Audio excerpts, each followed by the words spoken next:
Today, on Leaders in Coffee presented by Bachour, we sit down with Coral Gables City Commissioner George L. Forrest Jr.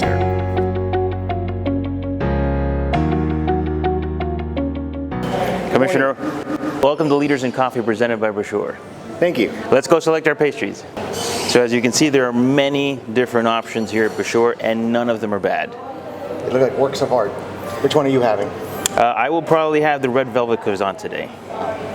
I think I'll have the plain croissant. Commissioner, thank you so very much for joining us for Leaders in Coffee presented by Bachour. You've now been on the commission for a few months. Where does your passion for service come from? My passion for service, I think, Ariel, comes from just a genuine desire to take care of my own backyard.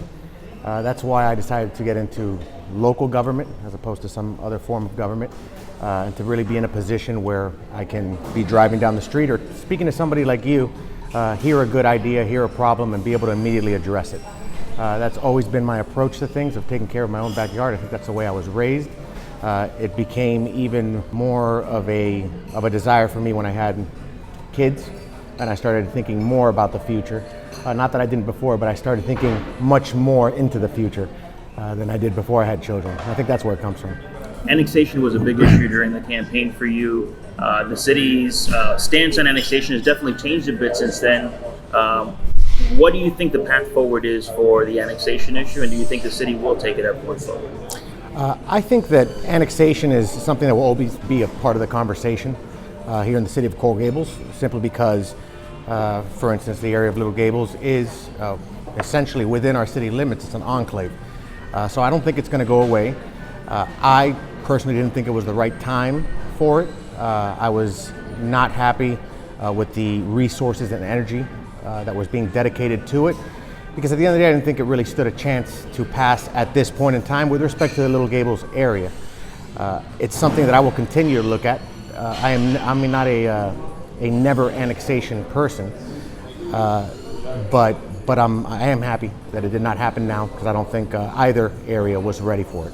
Bike lanes down Alhambra have become a very controversial issue over the last few months. There was recently a walk shop where the city went down Alhambra talking to residents about the issue. What do you think the path is for a bike lane down Alhambra or down another part of the city? Well, I think we're going down that path now.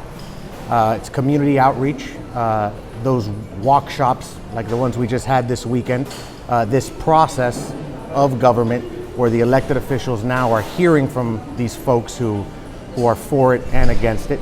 And what I'd like to do with respect to that bike path is continue to go down this path, see the pull that we're going to do, and at the end of the day make the tough decision of deciding A, what the majority of residents in the city want, B, to listen carefully to the voices of the residents who will be most directly affected by it, and C, determine if it's something that the city should be expending resources on, as opposed to perhaps other areas where those dollars, or I understand that particular path is grant money, but where effort and resources should be spent rather than that. I think when we talk about bike lanes, the discussion always centers around traffic in the city of Coral Gables. The issue comes up every year. We are a cut-through city, and it's very difficult to address the issue. Do you have any ideas on what we can do to address the traffic situation in the city? Well, as you said, we're a cut-through city. That's not going to change anytime soon unless people start using less and less cars, which I think the day will come, but it's not going to be anytime soon either. Right now, we have made an important stride prior to my election of executing a memorandum of understanding with Miami-Dade County. Due to the fact that we were working on that for so long, there is a backlog of traffic calming measures and a backlog of areas that could use traffic calming. I think over the next 4 years, we're going to be implementing this sort of backlog of problematic areas and problematic arteries. And I think at the end of that 4-year period, we need to reevaluate the effectiveness of these traffic calming measures. And in the interim, make an effort to address the areas that are more problematic than others. And speaking of cars, an issue that has become controversial the last couple of commission meetings is 220 Miracle Mile. The project calls for a 7-story hotel with no parking. What do you think about this idea? Well, we had been thinking about that idea for some time before the 220 Miracle Mile project came up before the commission, and the idea being of permitting remote parking in certain areas, and perhaps with respect to certain projects such as hotels, which statistically experience less vehicular traffic than other properties such as residential or office buildings. What I've said and what I said at the commission is that I am open to that idea as a zoning amendment, and as the zoning amendment that we've been evaluating for some time now. I am not open to granting a specific variance for that project. What my plan would be, and I said this, or my plan is to consider that remote parking concept in the context of that zoning amendment in due course when the study that's being conducted on it by a consultant is completed, when we hear her recommendations, when we study how it will affect other properties in the area. And if at that point we decide to permit remote parking and 220 Miracle Mile benefits from that zoning amendment, then it's something that I would be open to, because it does two things really. First, it avoids something I think we all want to avoid, which is parking garages and parking podiums on Miracle Mile.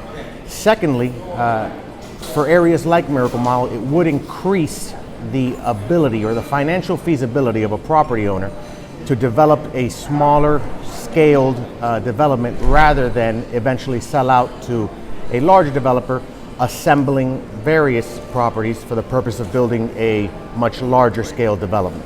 But on the point of traffic and 220 Miracle Mile, we do have to be very careful what we do on that corner, because it is the corner of Main and Main, as you hear many people say.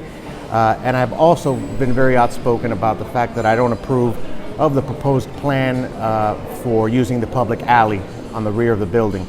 And I like the concept of the 220 Miracle Mile. I think it could be great for downtown, a hotel, especially a hotel of that caliber. But the use of the public alleyway poses a problem for ingress and egress from that building, and I think there has to be a better solution. Perfect. Well, there's a lot of young families that are moving into the city. What message do you send them about corridors? First, I congratulate them for arriving here, and I welcome them. I think it's a great place to live. I think our future is looking very bright. My vision for the city, which I think is consistent with that of a similarly situated young couple like myself and my wife and my daughter and my incoming second daughter. Congratulations, by the way. Thank you. Is that this is a place currently, and it'll only get better, where you can work at world-class companies, play at world-class parks, enjoy world-class entertainment, but still live a stone's throw away from downtown in an area that still feels like that place where you grew up. That's great. Well, thank you so very much for your time, and thank you all so very much for watching. We invite you to come by Bachour, have yourself a pastry, and now they're open for dinner. Thank you so very much for watching. Tune in next time for another Leaders in Coffee presented by Bachour.